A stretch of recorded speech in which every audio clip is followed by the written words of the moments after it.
할렐루야.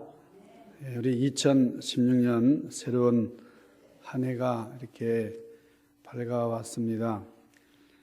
한 해가 바뀌면서 우리가 기대하는 그런 많은 것들이 있는데 참 올 한 해는 여러분들이 많은 은혜를 받으시고 또 큰 축복을 누리시는 그런 놀라운 일들이 여러분들에게 넘쳐나기를 간절히 소망합니다.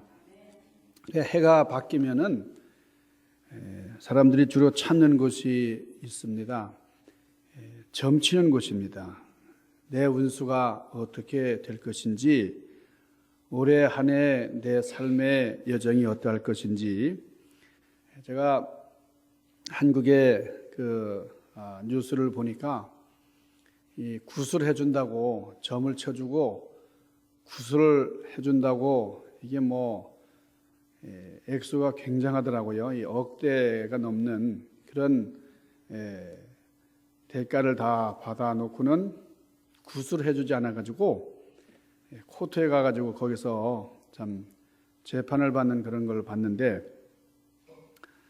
우리 사람들이 기대 심리가 새로운 한 해가 되면은 참 행운이 있기를 바라고, 또 좀 좋은 일들이 생기기만을 바라는 그런 기대감으로 우리가 미래에 대한 것을 확정하기 위해서 우리 점집이 문전성시를 이룬다 하는 겁니다. 소문난 역술인이 있다 그러면은 이게 줄을 서는 게 아니라 아예 예약을 해야 돼요. 예약을 하지 않으면 만날 수도 없는 그런 정도라고 합니다. 그런데 이런 점집을 찾는 사람들이 우리 교회 다니는 사람들, 우리 기독교인들 중에도 여러 많이 있다는 거예요. 왜 이런 곳을 찾아갈까요? 우리 변화를 추구하는 마음, 우리 알 수 없는 날들, 미래에 대한 그런 소망, 구체적인 것을 붙잡고 싶은 그런 마음으로 이런 곳을 찾는다, 이렇게 생각을 합니다. 하나님께서 새로운 날들 허락하시는데 오늘 출애굽기 12장 2절에 보니까 이렇게 말씀을 해요.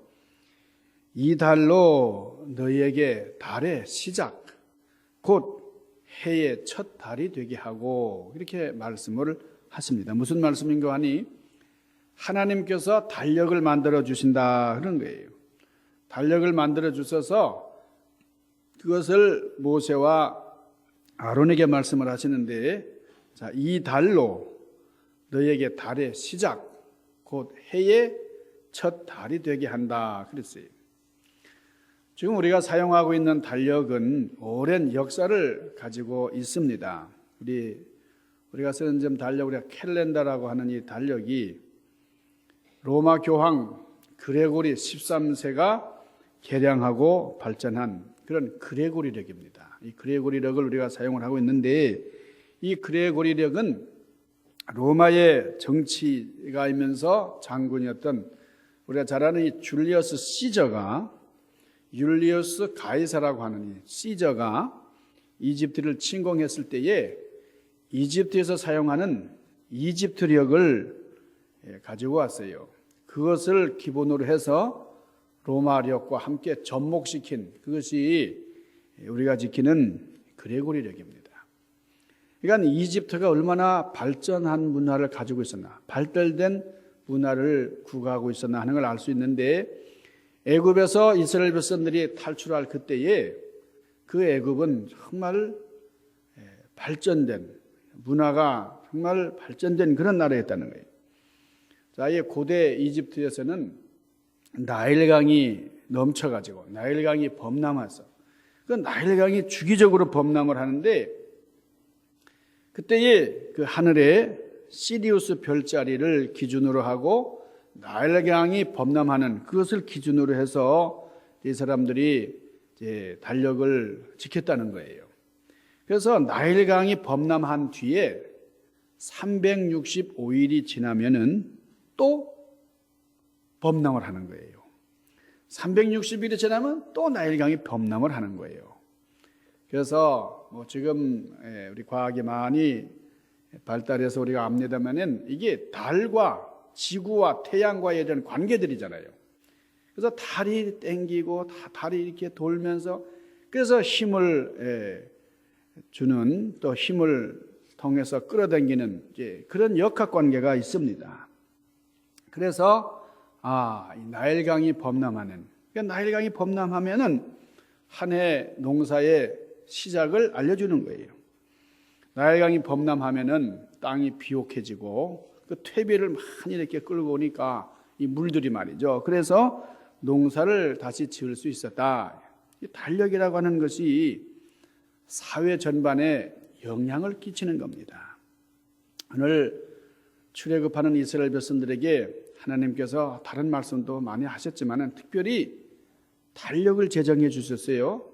특별한 날을 이렇게 제정해 주셨는데, 자, 이스라엘 백성들이 어디 살았습니까? 애굽에서 살아요. 이집트, 발전된 이집트 문화권 속에서 노예 생활을 했기 때문에 이 사람들은 애굽에서 지키는 달력, 그것을 지켰다. 그러지 않겠어요? 그러니까 애굽에서 사용하는 그런 달력의 문화권 속에 있었다 하는 거예요. 그런데 하나님께서 모세와 아론에게 뭘 말씀하시는 거 아니? 그 애굽의 달력을 지키지 말고 지금 내가 제정해 주는 그런 하나님의 달력, 그것을 지켜라 하는 거예요. 이집트의 달력을 버리고 새로운 달력을 정해 주시는데 그 달력을 지켜라. 이 달력, 그래서 모세와 아론은 하나님이 지정해 주시는 그 달력, 그래서 이제 정월이 되는데 새로운 한 해, 새로운 첫 달, 이게 언제입니까? 우리가 이제 1월을, 오늘 1월 첫 주일입니다만은 여러분 1월이 하나님이 제정해 주신 1월은 어디서 비롯되느냐? 이스라엘 백성들을 놓아주라고 하나님께서 이스라엘 백성의 해방을 주시기 위해서 10가지 재앙을 애굽에 내리셨는데 그때의 그 10가지 재앙을 경험한 이 애굽의 왕 바로가 결국 마지막 이 10번째 재앙을 경험하고 난 다음에 이스라엘 백성을 놓아주는데 그게 뭐예요? 마지막 재앙이 첫 것들, 장자라든지 이 처음 난 새끼들은 다 죽임을 당하는 거잖아요. 그럴 때에 그 이스라엘 백성들은 문설주에다가 집 문 인방에다가 어린 양을 잡아서 어린 양의 피를 발랐습니다. 어린 양의 피를 바르면 하나님의 사자들이 그 어린 양의 피는 피해서 지나갔다, 유월했다, 패스오버했다. 그래서 유월절이 됐어요. 그러니까 이 유월절을 지키는 그 첫날이 뭐예요? 그게 바로 정월 초하루다, 그 말이에요. 그러니까 오늘이 무슨 날이냐? 우리 하나님의 그 뜻을 우리가 비추어서 생각을 한다고 하면 우리 새해 첫날은 구원의 날이다, 그거예요. 자, 우리가 뭐 섣달 보내고 동짓달 보내고 섣달 보내고, 섣달이라는 말도 이게 설날이다 그 말이잖아요. 그러니까 섣달 보내고 이제 정월인데 이 정월이 무슨 의미가 있느냐? 우리가 영적으로 보면 우리를 죄악에서 속하게 해주신 구원에 대해서 감사하는 그런 달이다 하는 거예요. 여러분, 그 새로운 달력을 제정한다는 것은 굉장한 변화예요. 그러니까 지금까지 사용하던, 우리가 한국에서는 옛날에 음력을 썼어요. 이 양력이라는 게 있지도 않았잖아요. 그런데 이제 개화가 되면서 서양에서 사용하던 달력을 사용하라고 하니까 참 되게 쉽지 않았어요. 그래서 양력으로 완전히 이게 바뀌게 되는 것이 좀 시간이 많이 걸렸죠. 지금 전 세계가 사용하는 그런 연호는 서기입니다. 서기, 서력 기원이라는 거예요. 올해가 서기 몇 년이죠?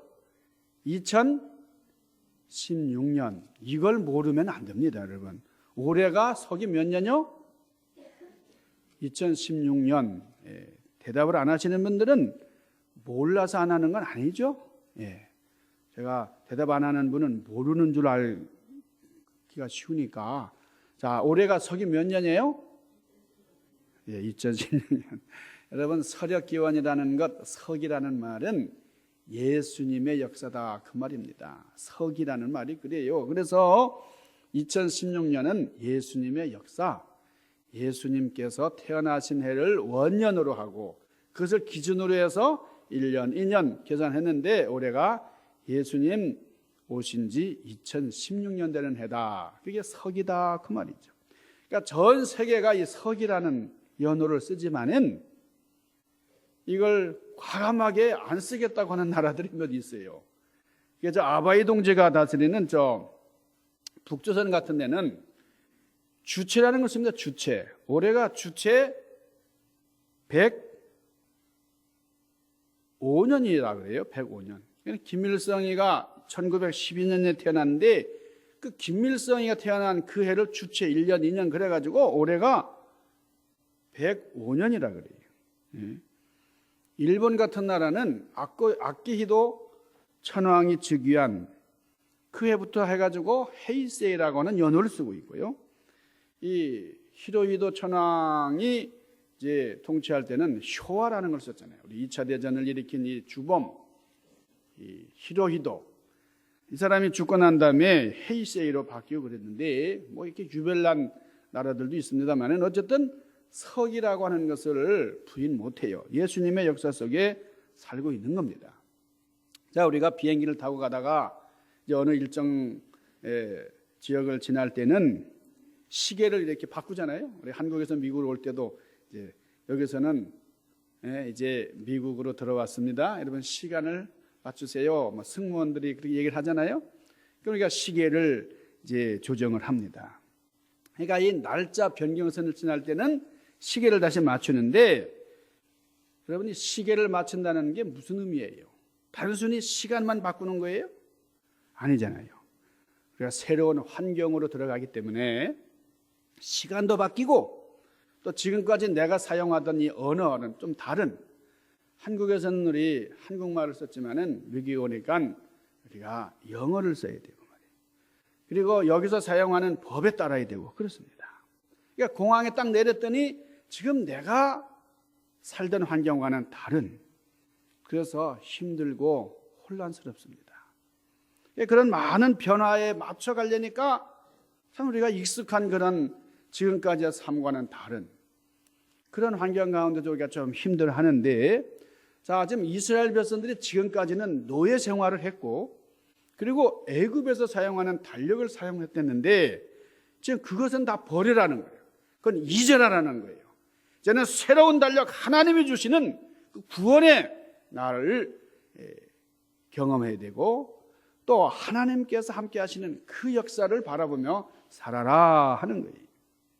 근데 이게 쉽지가 않아요. 지금까지 너무 노예 생활에 길들여져 있고 그 애국 문화 속에 젖어 있었는데 이걸 한순간에 바꾸기가 참 어려운 거예요. 그래서 새로운 환경에 적용이 되지 않으니까 옛날을 그리워합니다. 우리가 뭐 출애굽기, 레위기, 민수기, 신명기 이 광야에서 이루어졌던 것들을 기록한 그런 성경 말씀들을 보면은 변화를 받아들이지 못하고 또 하나님이 주시는 그 뜻을 거역하면서 그 옛날 생활을 계속 반복하는 그런 모습들을 우리가 쉽게 찾아볼 수가 있습니다. 자, 정월 초하루는 어떤 날이냐? 구원을 노래하는 날이에요. 구원의 감격을 되새기는 날이 정월 초하루입니다. 그러니까 지금까지 노예 생활했댔는데 하나님께서 구원을 주셔서 이제 새로운 출발을 하는데, 여러분 그게 6월절이잖아요. 6월절이라는 말 뭐예요? 그게 지나가 주신다, 넘어가 주신다, 패스 오버했다 그 말이에요. 그러니까 애굽에 내린 이 마지막 재앙, 그 장자의 죽음들을 이 문인방에 바른 이 문설주에 바른 그 피의 역사로 말미암아 하나님의 사자가 그냥 지나가 주신 것이 6월절이에요. 6월절. 그래서 이 6월절이 되면은 우리가 양고기를 이제 먹는데, 자, 하나님께서 새로운 달력을 허락하신 그 의미는 새로운 변화의 삶을 살아라, 하나님의 사람답게 살아라, 구원받은 사람답게 살아라. 그래서 이날을 새해 첫날로 삼아라 하는 거예요. 그러니까 애굽에서의 삶을 이제는 정리해라 그겁니다. 여러분, 이제 새로운 한 날이 밝았습니다. 우리는 새로운 해를 이제 살아가고 있는데, 우리 하나님께서 우리에게 주시는 말씀, 너희는 새로운 피조물이다. 새롭게 빚어진 창조물이다. 그러니까 우리가 피조된 우리 피조물인데 어떻게 해서 새롭게 창조됐느냐? 그리스도 안에 있으니까. 그리스도 안에 있으면 누구든지 새로운 피조물이다. 그러므로 보라, 이제 새 것이 되었다 그랬어요. 그러니까 하나님 안에 있으면 우리는 새롭게 다시 창조가 되는 것이다 그 말이에요. 여러분, 1월이라는 말이 제뉴얼, 영어로 제뉴얼이라 그래요. 이 제뉴얼이라는 말은 로마의 신 야누스라는 그 신에서 따온 말입니다. 이 야누스라는 말이죠. 야누스는 머리는 하나인데 얼굴이 둘이에요. 그러니까 여러분 한번 상상해 보세요. 머리는 하나인데 얼굴이 둘이다. 그러니까 이 뒤통수에 다시 또 얼굴이 있는 거예요. 뒤통수가 없는 거겠죠. 그래서 앞에도 눈이 달리고 뒤에도 눈이 달려서 앞도 보고 뒤도 보는 거예요. 저도 그렇게 두 얼굴의 사나이가 되면 참 좋을 것 같아요.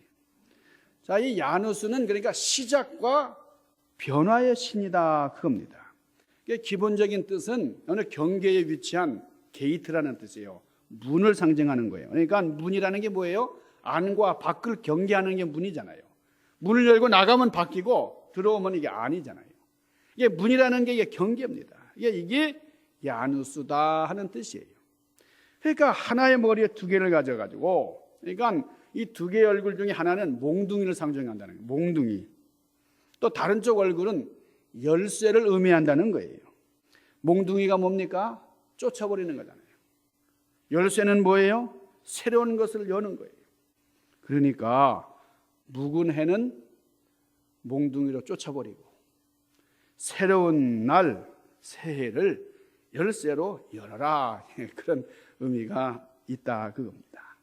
자, 이런 의미에서 여러분, 묵은 것을 다 청산하고 새해에는 새로움을 추구하는 영적인 새로움을 여러분들이 넘치게 소유하시기를 주님의 이름으로 간절히 축원합니다. 여러분, 이게 새해의 첫 설교를 제가 이제 묵상을 하면서 예수님께서 주셨던 그 말씀, 그 예수님이 주신 말씀이 많지만은 정말 보배로운 말씀, 그게 마태복음 5장이 있습니다. 산상수훈이라 그러잖아요. 이게 산상수훈.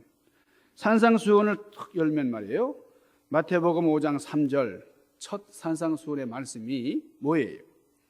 심령이 가난한 자가 복이 있다 그랬어요. 어떤 사람이 복이 있다고요? 그러니까 우리가 새해 복 많이 받으세요, 복 많이 받으세요 그러잖아요. 지난 우리 송구영신 예배 때도 여러분 인사하시기를 새해 복 많이 받으세요 그러는데, 어떤 사람이 복이 있느냐? 우리 예수님께서 말씀하시기를 어떤 사람이요? 심령이 가난한 자가 복이 있다 그렇게 말씀하셨어요. 심령이 뭡니까? 마음이 마음. 이 마음도 영이다 이예요. 우리 영이 가난해야 된다는 거예요. 예? 이 가난하다라는 말은 뭐 이렇게 낮다라는 말도 있어요. 겸손하다라는 의미도 있어요. 그러니까 이 복이 있다, 가난해야 복이 있다라는 말이 참 우리가 받아들이기 어려운 말이에요. 여러분, 가난해야 복이 있다 그래가지고 내가 있는 거 다 버리고 난 부자니까 다 가난해야 된다, 뭐 그럴 사람 여기 한 분도 없을 것 같아요. 예? 가난해야 복이 있다. 그래서 그 가난을 추구하는 분 별로 없을 것 같아요. 역설적인 말이에요. 근데 여러분 한번 잘 생각해 보시기 바랍니다. 내가 여행 중에 객지에서 어떤 여관에 들었는데, 그런데 지갑을 다 도둑맞았어요. 뭐 여권도 없어지고 뭐 운신할 수도 없어요. 크레딧 카드랑 중요한 거 다 사라져 버렸어요. 그때 무슨 생각이 듭니까? 너무 황당해가지고 내가 그냥 집에나 잘 갈 수 있을까? 집에나 무사히 갔으면 좋겠다, 그런 생각이 들어요. 뭐 요즘처럼 뭐 현금을 자유롭게 인출할 수 있는 그런 세상도 아니었다고 하면은 더더욱 그냥 집에나 잘 갈 수 있었으면. 여러분, 누가복음 15장에 보면 탕자의 이야기 나오죠. 탕자. 제가 탕자와 탱자 얘기도 전에 말씀드렸지만, 여러분, 탕자는 불효자예요. 불효자. 아버지를 참 슬프게 만든, 아버지의 뜻을 저버린 아들이에요. 그런데 이 아들이 내가 잘못했다. 내가 지금 아버지 집에 가서 아버지 이름을 부르고 싶다. 아버지 집에 가서 아버지 아들이라 그렇게 참 살고 싶다는 거예요. 뭐 다른 거 다 그냥 필요 없다. 그래서 아버지 집에 가서 그냥 배불리 먹어나 봤으면 이런 거예요. 지금 돼지 쥐염 열매 그 부스러기를 이제 먹는 이 신세가 됐는데 지금 뭐 체면 생각하잖아요. 뭐 아무것도 생각하잖아요. 그래서 한 가지, 불효자는 옵니다. 불효자를 용서해 주옵소서. 용서를 빌고 아버지 집으로 가야 되겠다. 아버지께서 받아주시기만 해도 좋겠다. 그런 생각이 드는 거예요. 자, 탕자가 돈을 움켜잡고 있을 때는 아주 방탕하고 타락하고 친구들과 둘러싸가지고 아버지 잊어버렸어요. 아버지 생각하지도 않아요. 그 고향집 뭐 생각할 겨를도 없었어요. 무엇이 이 탕자가 아버지 집으로 돌아가게 만든 거예요? 무엇이? 여러분, 이 정도 설교였으면 이해가 안 되세요? 무엇이 이 탕자를 집으로 돌아가게 만들었어요? 가난이잖아요. 가난. 다 없어지니까요. 탕진하고 나면 지금 가진 게 없어요. 그러니까 이 탕자가 돌아가게 된 거예요. 그러니까 이 가난이라는 것이 복이 있다. 여러분, 이 말씀이 실감이 안 나세요? 아직도? 실감이 날 때는 우리 교회에서 보통 아멘 그럽니다. 아멘. 실감이 나시는 분들만 아멘 하는 거예요. 제가 볼 때 이분이 은혜 받고 있다. 이분이 마음속에 은혜보다는 지금 이 원성이 자리 잡고 있구나. 그건 아멘 하는 거 보면 알아요. 여러분, 표정 보면 알아요. 아직도 이해가 안 되세요? 자, 무엇이 이 탕자로 하여금 집으로 돌아가게 만들었어요? 가난. 할렐루야. 그래야 가난이 복이 되었다는 거예요. 가난이라는 게 없었으면은 이 탕자는 탕자로 머물르고 말았을 거예요. 그야말로. 자, 여러분, 우리에게 가난이 와요. 질병이 오고 실패가 오고. 근데 이런 게 우리를 정말 단순하게 만들어요. 나도 잘못할 수 있고 나도 실수할 수 있고. 그럴 때에 우리가 겸손해지는 거예요. 나는 부족하구나. 나는 정말 참 이렇게 보잘것없는 존재구나. 그래서 내가 이런 거 뭐 필요 있어? 그런 거예요. 그 전에 이것 때문에 막 싸우고 그러다가 이건 뭐 필요했어요? 다 버리는 거예요. 여러분, 그런 경험 있어요? 저는 그런 경험 많아요. 여러분, 우리가 이것도 갖고 싶고 저도 갖고 싶은데 그러나 정작 다 없애고 나니까요 오히려 홀가분해요. 그래서 그 없음으로 말미암아 또 큰 것을 얻었다. 그러면 그것이 뭐예요? 복이다. 우리 주님께서는 심령이 가난한 자가 복이 있다. 이렇게 말씀을 하십니다.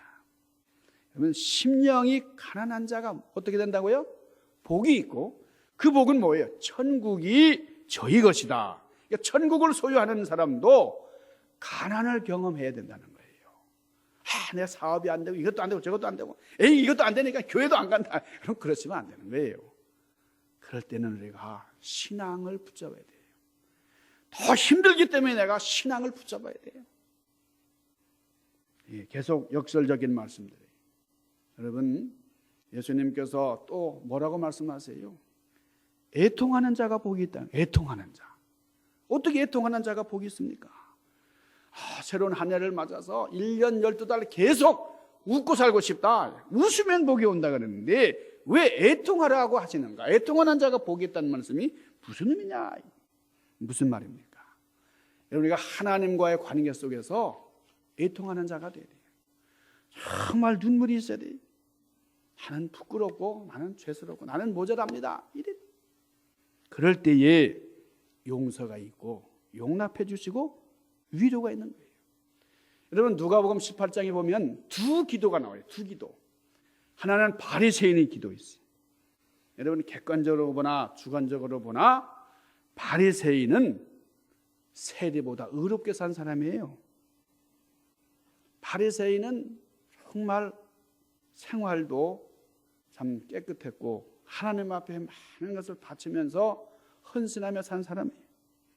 그런데 뭐가 없어요?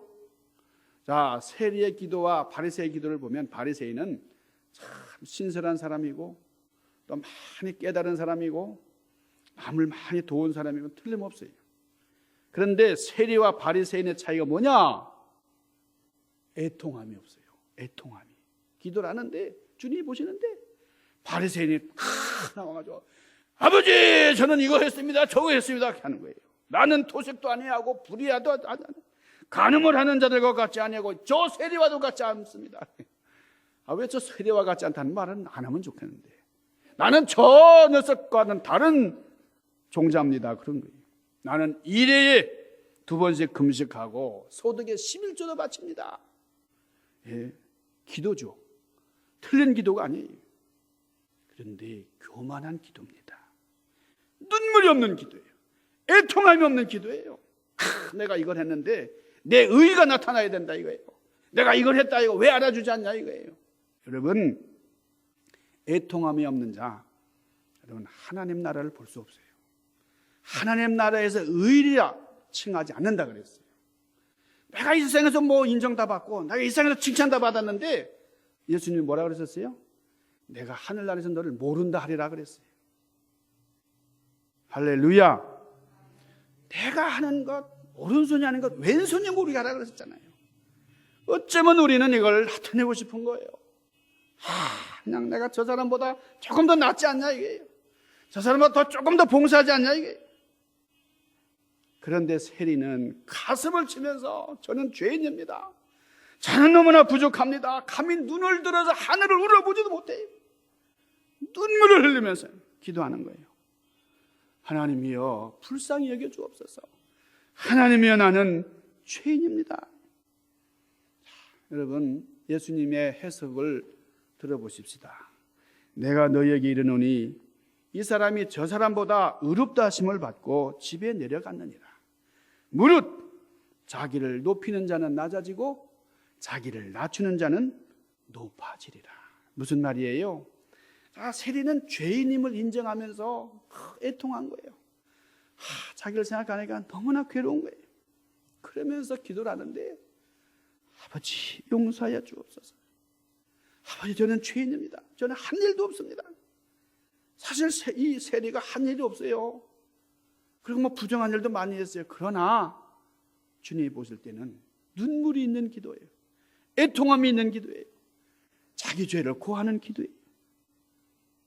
우리 함께 하실까요? 애통하는 자가 복이 있나니. 여러분 애통하는 자가 복이 없는 것 같지만은 애통하는 자에게 하늘의 위로가 임한다. 올 한 해 동안 여러분 애통하되 하나님 일 하는데 이렇게 쓸쓸하구나. 하나님 얼마나 참 슬퍼하실까. 이런 마음으로 애통하시는 여러분들 되시기를 바랍니다. 올 한 해가 정말 복 있는 한 해가 되려면 온유한 자가 되어야 됩니다. 우리 주님께서 온유한 자가 복이 있나니 산상수훈 3번째 교훈이에요. 이게 뭐예요? 이 온유하다는 말은 참 좋은 말이지만은 나에게 이 온유함이 이루어진다는 게 참 어려운 거예요. 왜냐하면 성경 많이 보고 기도 많이 했다 그래서 온유해지는 거 아니에요. 성경 많이 아는 사람이 얼마나 교만한지 제가 그런 사람들 좀 알아요. 예? 기도 많이 해서 온유한 사람 된 줄 알았더니 기도 많이 했다고 나 영빨 높다고 말해요. 얼마나 목이 고든지 몰라요. 여러분 이스라엘의 지도자, 이 출애굽의 지도자 모세는 온유한 사람이 아니었어요. 온유하고는 거리가 먼 사람이었어요. 애굽에서 최고의 신분이에요. 이 세상에서 원하는 것들, 누구든지 부러워하는 걸 다 소유한 사람이에요. 그러니까 모세는 온유하기가 어려웠다는 거예요. 그런데 민수기 12장 3절에 보니까 이 사람 모세는 어떻게 했다고요? 온유함이 지면의 모든 사람보다도 더 많았다. 이 세상의 모든 사람들의 온유함보다 이 모세의 온유함이 더 승하였다 그랬어요. 여러분, 모세의 온유함이라는 게 어디서 비롯됐어요? 여러분님, 모세는 좀 성깔이 있는 사람이에요. 애굽의 그 발전된 문화 속에서 그렇게 그냥 똑똑하고요, 또 자존심도 셌고요, 능력도 있고 지도력도 갖춘 대단한 인물이에요. 그런데 어느 날 애굽 사람을 죽이고 어디로 가요? 미디안 광야로 도망을 갔어요. 거기서 몇 년? 40년을 보내요. 40년. 그리고 이제 왕위, 어쩌면 왕이 될 수도 있는데 물 건너갔어요. 왕자라는 입장에서 생각해 볼 때에 내 목숨은 붙어 있지만 다 끝났어요. 이제는 뭐 정말 소망이 없어. 그런데 하나님은 거기서 끝난 것이 아니라 다시 하나님의 역사가 임하셔서 그때부터 시작이다 그거예요. 자, 미디안 광야에서 몇 년 동안 모세가 훈련 받습니까? 40년 동안. 무슨 훈련 받았어요? 무슨 훈련? 군사 훈련? 뭐예요? 세상 문화, 문물 훈련? 뭐예요? 모세가 받은 훈련이 온유 훈련이에요. 온유 훈련. 여러분이 온유 훈련, 마음을 다스리는 거예요. 겸손이 뭔지를 알았어요. 그러니까 이게 뭐 하루 이틀 되는 게 아니라 얼마나 걸렸어요?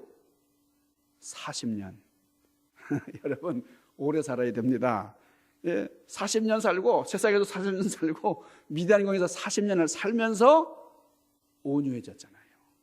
그러니까 우리가 80세까지는 어떤지 살아야 돼요. 그래서 80대부터 시작을 해야 되겠다. 모세가 80살 때 출애굽의 지도자로 불림을 받았기 때문에 여러분, 미디안 광야에서 40년의 삶이라는 것은 온유 훈련이다 그거예요. 저희 집사람이 그런 얘기를 요즘 가끔 합니다.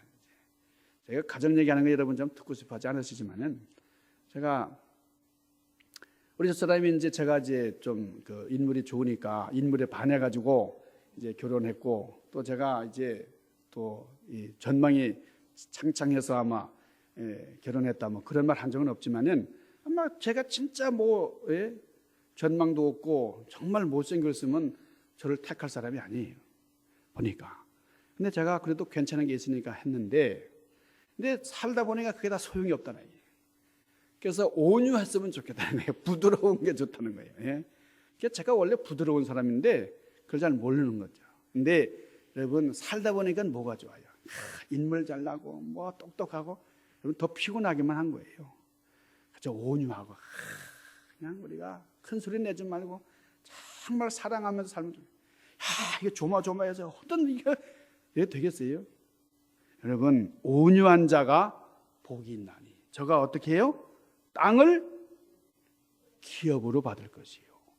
제가 이거 경험을 합니다. 제가요, 태어난 곳은 어디입니까? 태어난 곳이 지금요, 제가 떠나올 때에 한 300만 원 하던 땅이요, 20억을 간 20억. 제가 며칠 전에 우리 조카가 뉴욕에 여행을 와가지고 저한테 전화를 했어요.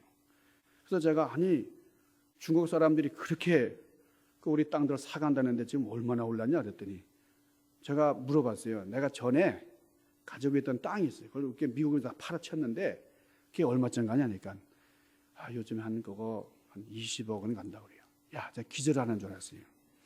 근데 제 친구들, 그 옛날 국민학교 때 같이 지내던 아이들이 다 땅 부자가 돼가지고 땅 그 한라농장 그 몇만 평을 샀던 그 친구들도 있는데, 야, 보니까 생각해보니까 다 온유한 아이들이에요. 그게 실감이 나더라고요. 저같이 온유하지 못한 사람은 이거 뭐 도대체 뭐인데, 야, 그걸 그냥 놔뒀어야 되는데, 우리 아버님이 그래요. 너 미국 가면서 이걸 왜 팔고 가냐? 제 여비도 필요하고 그래서 그냥 팔아야 되겠다고 팔았는데, 그거 생각하면 지금 이 화병이 생기죠. 그래서 제가 그런 생각을 안 하려고 그러죠. 온유한 사람이 어떻게 된다고요? 땅을 기업으로 받는다. 여러분, 이 세상에 모든 걸 가지려고 그렇게 발버둥 쳤는데 여러분 안 되더라는 거예요. 다 그런데 관심 없는 것 같은데 온유하면 땅을 기업으로 받는 것이다 하는 거예요. 여러분, 우리 산상준 중에 정말 주님이 주신 말씀들, 올 한 해에 되새겨야 될 말씀들이 참 많아요. 자, 우리가 정말 복된 한 해가 되려면 화평한 자가 되어야 됩니다. 여러분, 예수님이 이 땅에 오신 목적이 화평을 위해서 오신 거예요. 하나님과 인간 사이를 화평하기 위해서. 인간과 인간관계도 화평해야 되지만은 어떤 상황과 어떤 조건 가운데서도 화평한 자로 살아라. 그래서 우리 믿는 사람들은 하나님의 아들이라 불리울 때에, 여러분 이게 참 영예로운 말씀이에요. 자, 믿지 않는 사람들이 저 사람 교회 다녀요, 그래서 하나님의 아들이에요, 그렇게 불러주지 않아요. 기도를 잘하기 때문에 저 사람 하나님의 아들이에요, 그렇게 부르지 않는다는 거예요. 성경 공부 열심히 한다고 해서 하나님의 아들이 아니에요. 그러나 어떤 사람이 하나님의 아들이라 일컬음을 받느냐? 화평케 하는 자.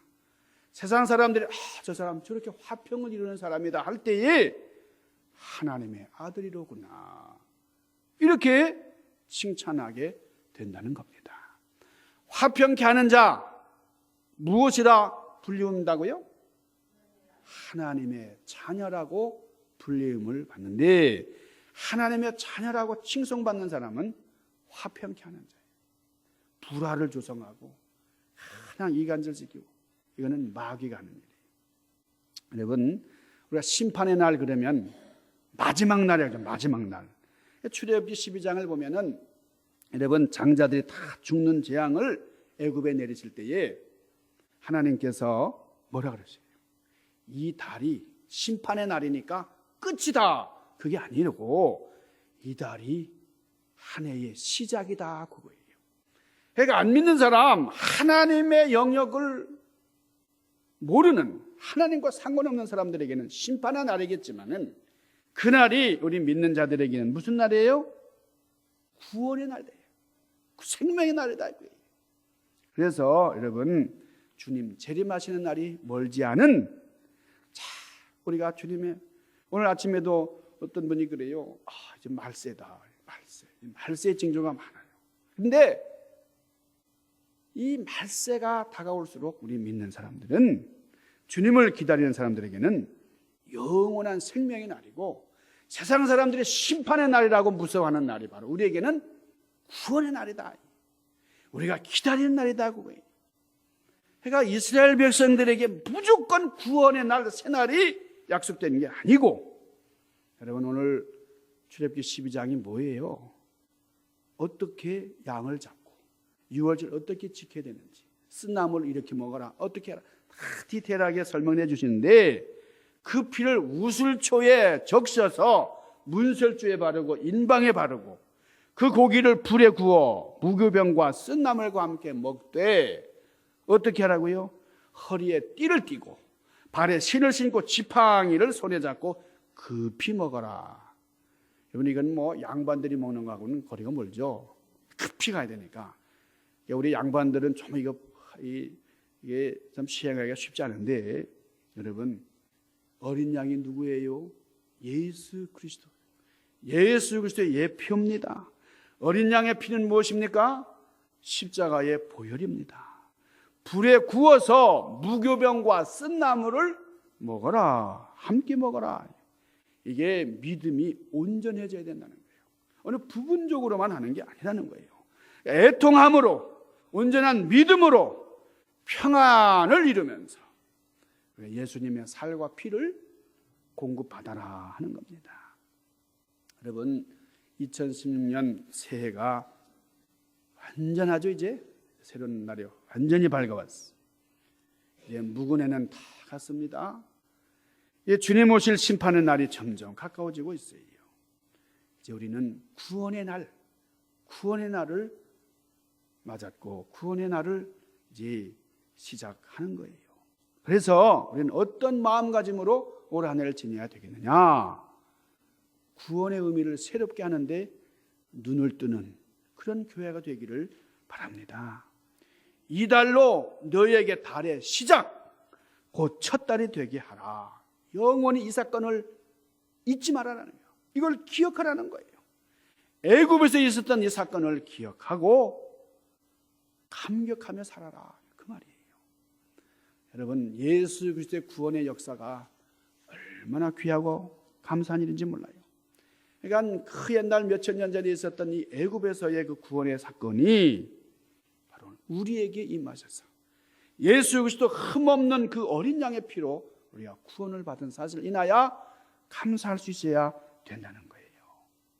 그래서 우리의 옛 죄성을 다 버리고 이제는 새로운 마음, 구원의 자녀답게 정말 은혜의 보좌로 담대하게 나아가는 그런 우리가 되기를 주님의 이름으로 간절히 축원합니다. 기도하십시다. 신령하신 아버지, 새로운 날, 새로운 마음, 새로운 자세로 하나님 앞에 나와왔습니다. 우리에게 주시는 여러 가지 그 사랑의 말씀들, 우리는 미래에 대한 두려움과 또 지나간 날에 대한 아쉬움과 여러 착잡한 마음을 가지고 왔지만은 주님, 새로운 날, 새로운 뜻을 저희들에게 제정해 주시고 새로운 칼렌더를 우리에게 마련해 주십니다. 구원의 날을 기념하고 구원 주신 것을 감사하고 이것 인하여 기뻐하는 저희를 되게 하여 주시옵소서. 예수님 귀하신 이름으로 간절히 구하옵나이다. 아멘.